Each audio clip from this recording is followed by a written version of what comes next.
ወደ መንፈሳዊ ህይወት በደንብ ጠቅልዬ ከመምጣቴ በፊት ያሳለፍኩት ህይወት ይቆጨኛል።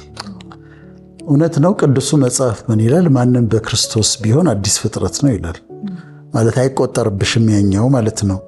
ያኛው ሰው ሞቷል እኮ ብለሽ መከራከር ትችያለሽ።